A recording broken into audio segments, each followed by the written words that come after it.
Salam, innem biz Konstans'da Germanya dinni, yani Şveysariya'dadık. Eylek videom gören olsanız, Şveysariya'daki Şavlok videonu gören olsanız, bu son devamı. Şu vakit berkellik yönü neme bir yarım saat yal vaktimiz var. Eğer aldı gideceğiz, aldı magazin, şu taydakın olam. Ondan tam bu tarafa denge de gider.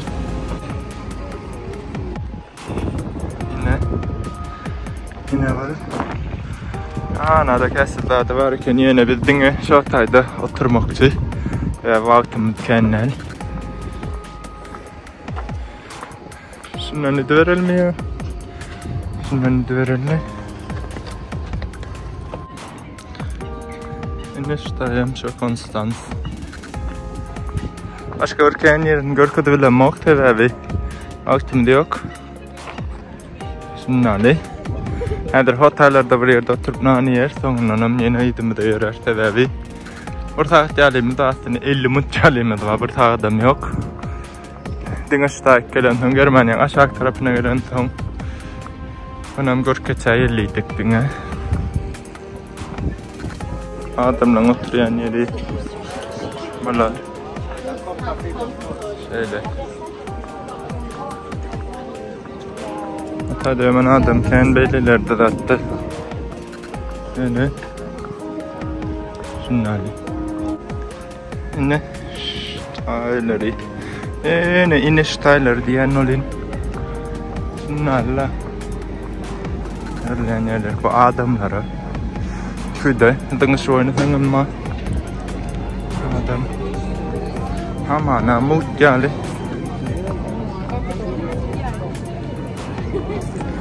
Gün atsa kolturan remmeksi nemet yaditem.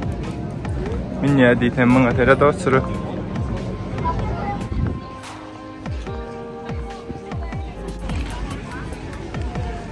Şunlarla bir yer var ki Şuraya merkeze yal görünüyor. Öyle ne dengel?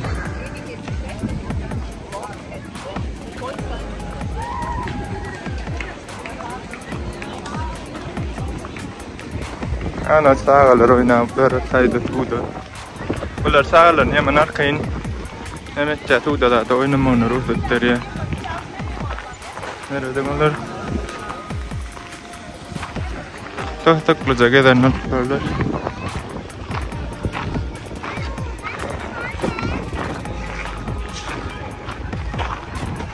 Ne bileyim bir heykeli.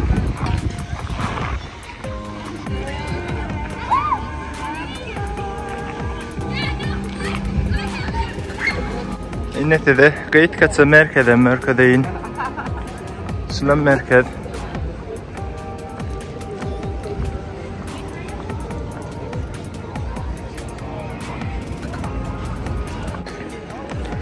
Yine bulam gaming direği.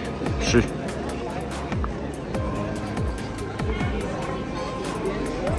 Şehir beylerine gideceğiz. O tarafa da gideceğiz. Birden şu taraftan nellik. Arkamda Konstans ve Bodnazesi şurada videom sonlanır Konstans videomu. Günün tek kendine korkut bilmedim yöne vaktimiz adalın için. Gön önümde de var. Church var ekeni, hotmet çiftçali. Şurada videom sonlanır Hoş, sağ olun.